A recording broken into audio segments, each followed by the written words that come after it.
सोच है। अब उसको मैं नहीं बदल सकता और मैं उस पर टिप्पणी नहीं कर सकता। हाँ, मैं हूँ और मुझे अभी कोई राजनीतिक दल ज्वाइन करना है और ना ही राजनेता बनना है। मैं अपने जीवन में खुश हूँ। हाँ, जो अपने लोग होते हैं, कुछ लोग प्रचार करने के लिए, तो मैं प्रचार कर लेता हूँ और प्रचार कर देता हूँ क्योंकि उनसे मेरा अपना एक लगाव रहता है, बाकी कोई बात नहीं है। खास तौर से इंडस्ट्रीज की मांग काफी दिनों से आप लोगों द्वारा की जा रही है कि भोजपुरी फिल्म इंडस्ट्री उत्तर प्रदेश में बने। योगी आदित्यनाथ ने भी अपना समर्थन दिया है, तो क्या लग रहा है आने वाले भविष्य पूर्वांचल के लिए किस तरह से युवाओं को, जो युवा के अंदर हुनर छुपा हुआ है, क्या प्रदर्शित हो पाएगा? बिल्कुल। देखिए, मेरे कहने का मतलब जब तक फैक्ट्री नहीं लगेगी तब तक वर्कर कहाँ से उसमें ज्वाइन करेंगे। एक ऐसी चीज है कि जब रोजगार बढ़ेगा ना तो युवा मिलेंगे, आएंगे, काम करेंगे, सबकी अपनी जो हुनर है वो दिखेगी। ये बताइए कि जब हम कंप्यूटर नहीं लगाएंगे तो कंप्यूटर चलाने वाले लड़के कहाँ से आएंगे? तो हमें फिल्म सिटी अगर बनती है तो मुझे लगता है कि बहुत सारे एक्टर यहाँ से फिर से निकलेंगे, उभरेंगे। अगर इंडस्ट्री नहीं है उसके बावजूद भी इतने सारे एक्टर, इतने कलाकार अपने भाषा के, भोजपुरी भाषा के होकर हिंदी क्षेत्र से लेकर कई जगहों पे काम कर रहे हैं। तो जब हमारे पास सुव्यवस्था हो जाएगी तो ऑफिशियली चीजें बढ़ेंगी। क्या लग रहा है कि पूर्वांचल सहित बिहार के जो कलाकार हैं, आपके जो अनुयायी हैं, वो आगे बढ़ चढ़ के भाग लेंगे? मैं क्या बोला आपसे कि जब फैक्ट्रियां लगती है तो वर्कर आते हैं, तो जब ये चीजें आएगी तो मुझे लगता है कि रोजगार तो बढ़ेगा। एक सिनेमा शूट होता है तो कम से कम मुझे लगता है कि 30 से 40 लाख रुपए एक प्रोड्यूसर का, उस लोकेशन से लेकर, कन्वेंस से लेकर, होटल से लेकर, खाने से लेकर, गाड़ी से लेकर, ट्रेवलिंग खर्चा से लेकर, मैंने बहुत सारी चीजें उस एस्टेट को दे जाता है। वो तो कम से कम 40 लाख रुपए उस एस्टेट को दे रहा है, 50 लाख दे रहा है, जिस हिसाब से बजट होती है। कभी कभी हमारे सिनेमाओं को ऐसा होता है जो 70, 80, 80 लाख तक बजट हो जाती है, सिर्फ लोकेशन और गाड़ी और कॉन्वेंस और होटल तक का, और सिनेमा 2-2 करोड़ 3-3 करोड़ की बन जाती है।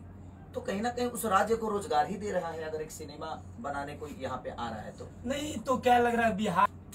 देखिए, एक फिल्म सिटी बन जाने से थोड़ी सी राहत तो होगी, लेकिन सिर्फ एक फिल्म सिटी बन जाने से ही रोजगार की आप कह सकते हैं ये खत्म हो जाएगा, ये संभव नहीं है। उसके लिए हमारे राज्य में फैक्ट्रियां बहुत जरूरी है, उद्योग बहुत जरूरी है, और इसके लिए राज्य सरकार को मुझे लगता है कि बड़े बड़े उद्योगपति, चाहे वो किसी स्टेट के हो, आखिर गुजरात में बड़े बड़े लोग लगा रहे हैं ना, तो जब तक बिहार यूपी में बाहर से लोग आकर काम नहीं करेंगे तब तक मुझे नहीं लगता है कि बाहर से आकर फैक्ट्रियां नहीं लगेगी, तब तक रोजगार नहीं मिलेगा। और नहीं आने का कारण भी हमारे राजनेता ही है। ये जंगल राज है, यहाँ आतंकवादी रहते हैं, यहाँ माफिया है, यहाँ रंगदारी टैक्स है, यहाँ ये है, इनके राज्य में ऐसे गोली मारा जा रहा है, इनके राज्य में ऐसे अपहरण हो रहे हैं, इनके राज्य में ऐसे अपहरण हो रहे हैं। तो जब एक राजनेता अपने मुंह से बोलता है कि यहाँ जंगल राज है, तो बताइए बाहर के उद्योगपति कैसे आएंगे आपके राज्य में? जब आप एक पोजीशन पे हो, आप एक कहीं ना कहीं जिम्मेदार व्यक्ति होकर, और आप अपने ही राज्य के लोगों को बोलते हो कि यहाँ पे जंगल राज है, यहाँ पे माफिया रहते हैं, यहाँ पे ये रहता है, तो कोई बाहर का आदमी आपके राज्य में वर्क करने कैसे आएगा?